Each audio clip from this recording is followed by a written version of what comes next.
Pessoal, então vamos lá para a nossa terceira e última aula do capítulo 5. Nós vamos então falar de forças resistivas dependentes da velocidade ou força de resistência dos fluidos. Vai ser uma aula curtinha. Nós só vamos ver os conceitos principais que vão ser necessários para resolver os exercícios, porém, em algumas coisas nós não vamos nos aprofundar muito, porque ainda faltam algumas ferramentas matemáticas para poder chegar no nível necessário. Então, basicamente, toda força que se opõe ao movimento quando o corpo se desloca através de um fluido é o que a gente chama de resistência dos fluidos, e essa resistência é importante saber que ela depende da velocidade. Tem livros que eles dão um equacionamento único, independente da velocidade, independente das dimensões do objeto. Não é o caso do nosso livro. Ele vai separar em duas categorias: os objetos pequenos a baixa velocidade e os objetos grandes a alta velocidade. Então, nesse aspecto, a pessoa pulando de paraquedas pela alta velocidade, ela estaria na mesma categoria de um avião se movimentando, né, enfrentando a resistência do ar, na mesma categoria de uma bola num esporte, mas quando você pega um movimento mais lento, ou sei lá, uma pena caindo, como a gente viu no vídeo um dia desse, aí você teria uma segunda categoria. É importante dizer que não é todo o livro que separa isso, não. Depende do número de aproximações que a gente faz. Mas vamos seguir o nosso livro. A ideia é ir apresentando o assunto para facilitar a sua leitura do nosso livro-texto.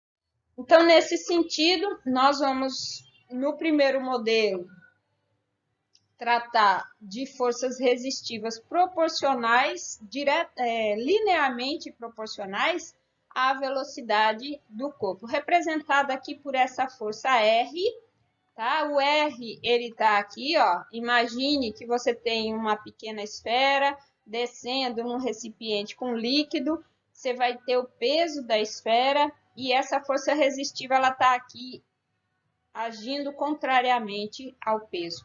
É importante, gente, ressaltar que essa força de resistência ela não é o empuxo. A gente aprende o empuxo no ensino médio, né? O empuxo é uma força que surge pela diferença de pressão. Então, se você tem um objeto parado na água, ele vai ter peso e empuxo sobre ele. Mas se você tem um objeto em movimento na água, ele vai ter o peso, a resistência do fluido e o empuxo. Aqui nós não estamos considerando o empuxo, estamos desprezando ou embutindo, às vezes, o empuxo aqui nesse termo que nós estamos chamando de peso, e nesse caso eu chamaria de peso aparente. Qual a diferença, então, da resistência do fluido e do empuxo? A resistência do fluido, ela só aparece quando o objeto está em movimento.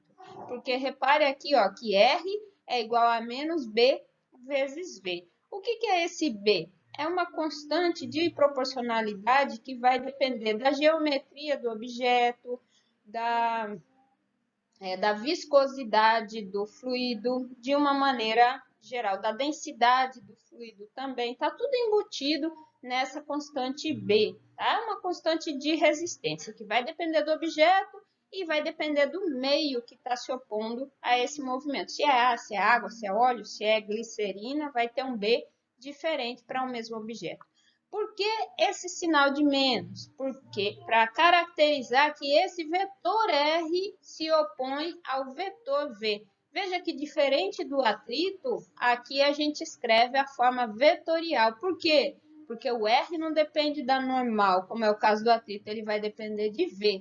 Então, se eu tenho V para baixo, necessariamente eu vou ter R para cima, tá? Quando você vir R sem o sinalzinho de menos com o V daqui do outro lado, saiba que é porque está escrevendo o módulo do vetor. Quando eu escrevo assim, eu estou na forma vetorial, tá?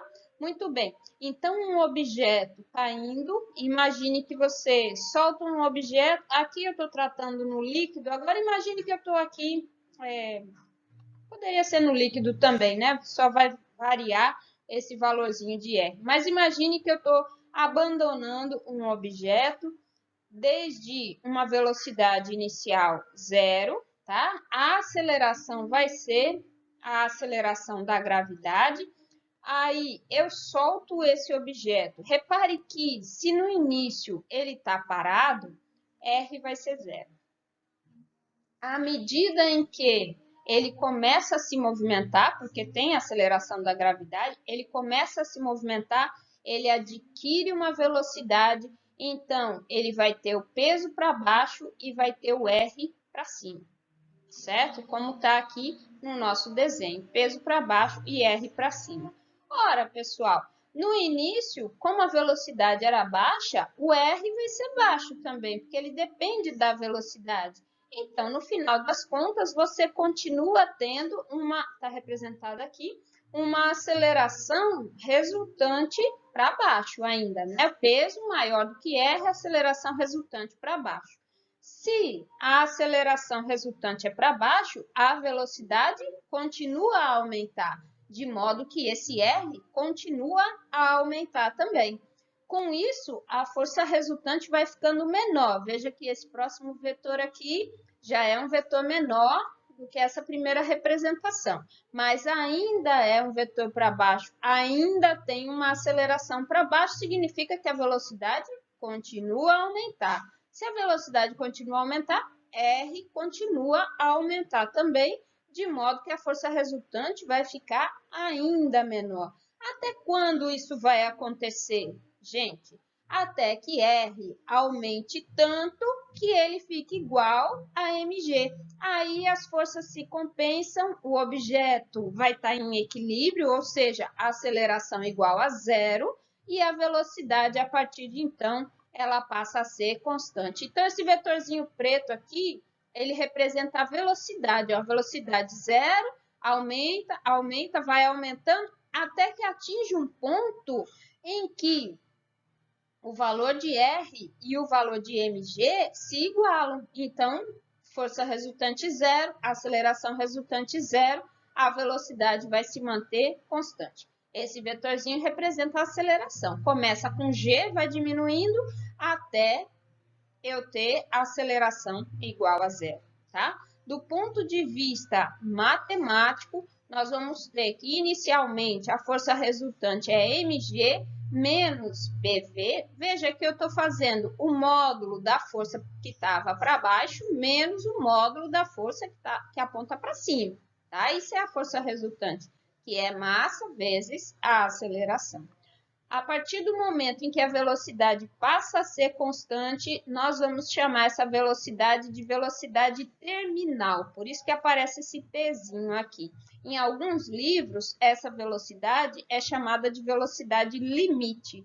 O que é importante a gente saber? Que essa velocidade, uma vez atingida, ela se mantém constante. Por quê? Porque a aceleração vai ser zero. Então, como é que eu equaciono as forças? mg menos a resistência, que é B vezes a velocidade terminal, vai passar a ser constante essa resistência, porém igual ao peso, força resultante igual a zero. Veja que essa expressão ajuda a gente a determinar a velocidade terminal, né? Que vai depender de mg dividido por B. Como esse B é uma constante que depende de muita coisa, às vezes a gente mede a velocidade terminal para determinar o B, também através dessa expressão. E com isso a gente viu a situação da força resistiva, que é proporcional à velocidade do corpo, tá? Linearmente proporcional a essa velocidade. Por quê? Vai ter outro caso? Vai. Vai ter a situação em que essa força vai depender do quadrado da velocidade, tá? Gente, reparem que, em termos da velocidade, ó, você começa num valor zero, você vai aumentando e aí você atinge um patamar. Muitas vezes a gente resolve essa equaçãozinha aqui Só que essa equaçãozinha, ela é uma equação diferencial, tá? A gente resolve para descobrir qual é o comportamento da velocidade em relação ao tempo, tá? Aqui em Física 1, a gente não faz a resolução dessa equação diferencial. Por quê? Porque algumas pessoas ainda não viram essa resolução lá no curso de EDO. Então, a gente vai apenas apresentar o resultado dessa equação, tá? Sem exatamente resolver.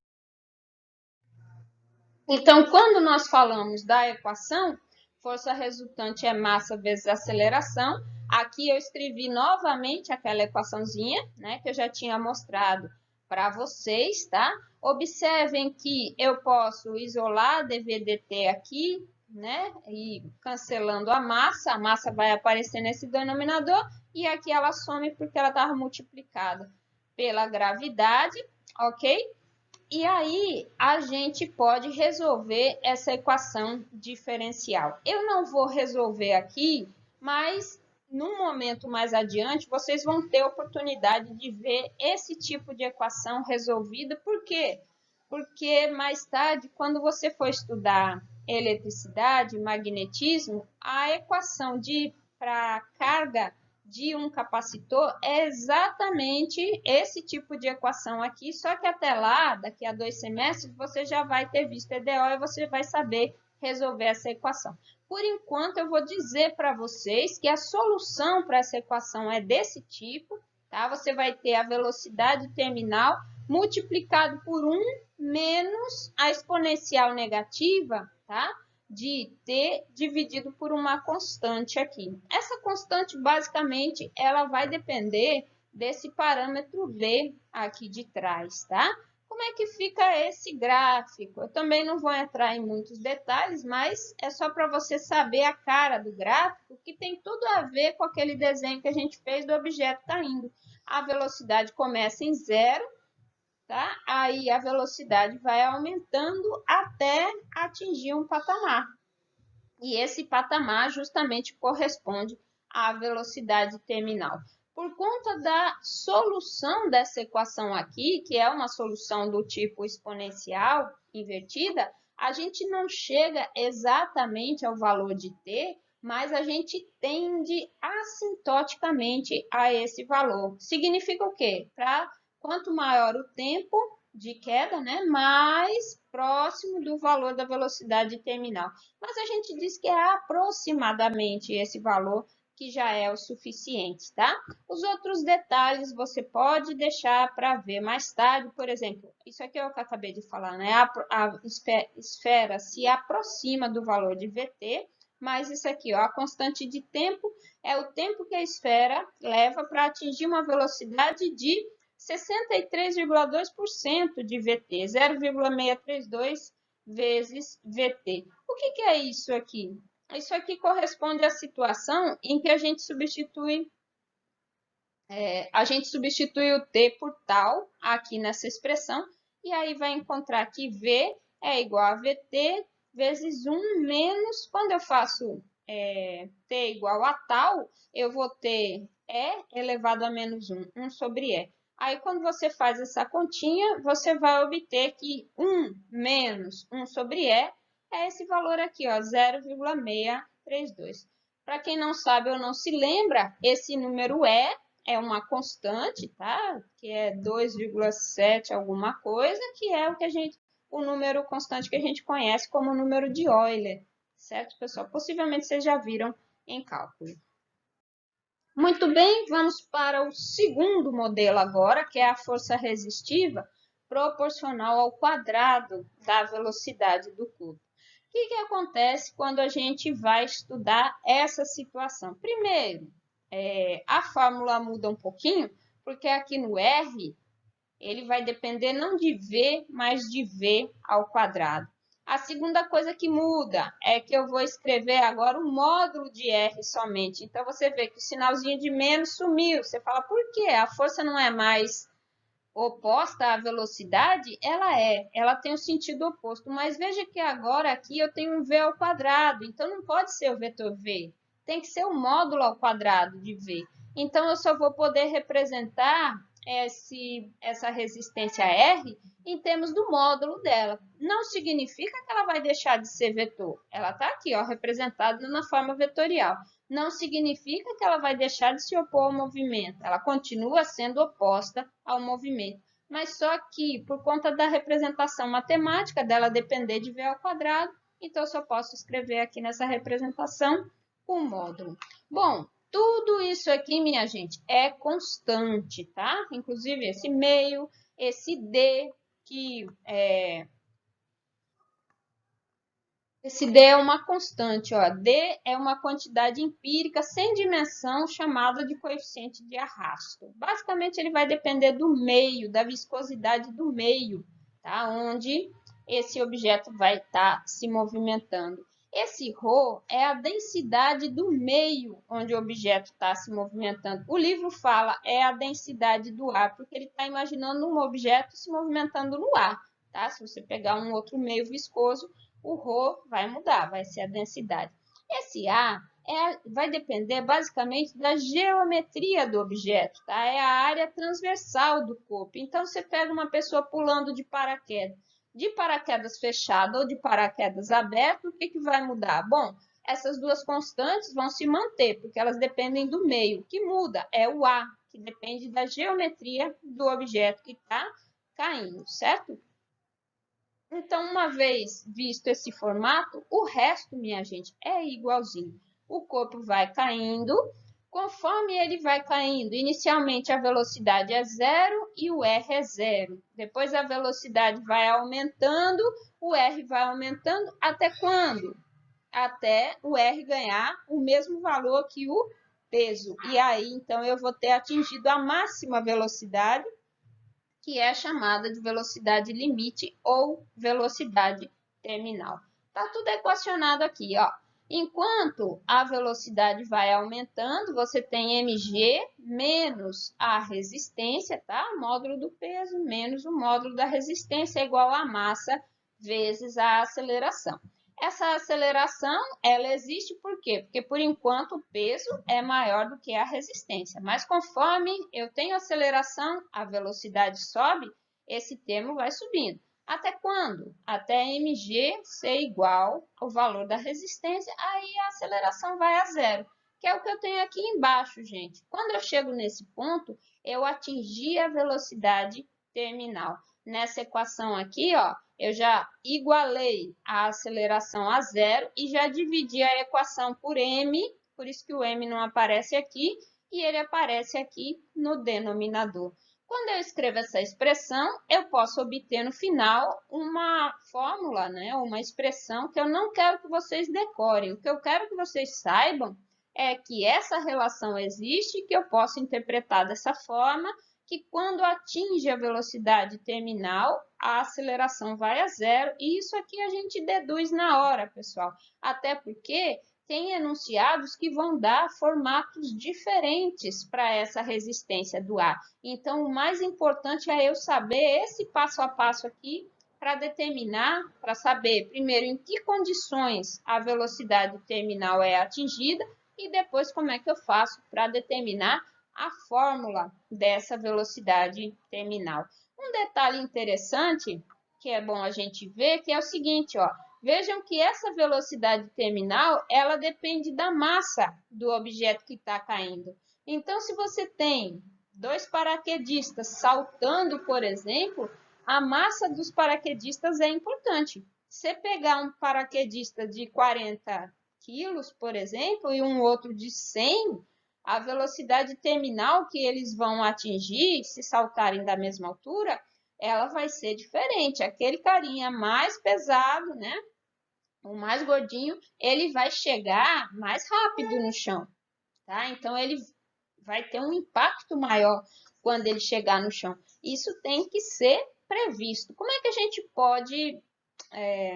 gente pode contornar esse problema para que uma pessoa mais pesada, por exemplo, ela possa saltar de paraquedas sem nenhum risco à segurança dela? Normalmente, usa-se paraquedas maiores, né? Você aumenta esse valor de A, aumentando, você diminui esse número como um todo e ele vai poder chegar lá embaixo com uma velocidade menor. tá certo? Então, isso tem que ser levado em conta na hora do salto. Hoje em dia, essa resistência do ar, ela é usada, inclusive, para manobras, com paraquedas, para um bocado de loucura que as pessoas fazem no ar, não é? O importante é que essas coisas sejam calculadas, sejam previstas para garantir a segurança da pessoa. Mas você tem gente doida o suficiente para fazer alguma coisa desse tipo aqui, né? Que é praticante de surf aéreo. Ele aproveita a força resistiva do ar e que aponta para cima aqui na sua prancha. Se ele tivesse uma prancha maior, a resistência seria maior, tá? Vai ser diretamente dependente a área da prancha que ele está usando. O teste rápido que o livro faz aqui para a gente, uma reflexão teórica, é: considere esse praticante de surf aéreo caindo pelo ar, como na figura ao lado, antes de atingir a velocidade terminal, ou seja, ele ainda está acelerando para baixo, né? Velocidade terminal, aquele ponto em que a aceleração vai chegar a zero. Conforme a velocidade do surfista aumenta, o módulo da sua aceleração. Letra A, permanece constante. Letra B, diminui até que ele atinja um valor não zero constante. Ou letra C, diminui até que ele atinja zero. Ele que ele está se referindo aqui não é o surfista não, viu, gente? É o módulo da aceleração. Então, o que esse teste está perguntando é: o que acontece com a aceleração conforme ele vai caindo? Eu sei que você sabe, então eu não vou nem responder. A aceleração permanece constante, a aceleração diminui, mas ela não vai a zero, ou, por último, a aceleração diminui até chegar no valor zero, e a partir daí, então, ele vai cair com a velocidade constante. Qual que você acha que seria a resposta certa? Vou deixar para você pensar, não vou responder não, porque senão perde até a graça, né? Isso aqui é muito fácil de você chegar a essa resposta se assistiu a aula até esse ponto. E com isso a gente encerra o capítulo 5 e encerra o nosso assunto. Na próxima aula, a gente já vem com o capítulo 6, que vai falar sobre trabalho e energia. Tá bom, pessoal? Até lá!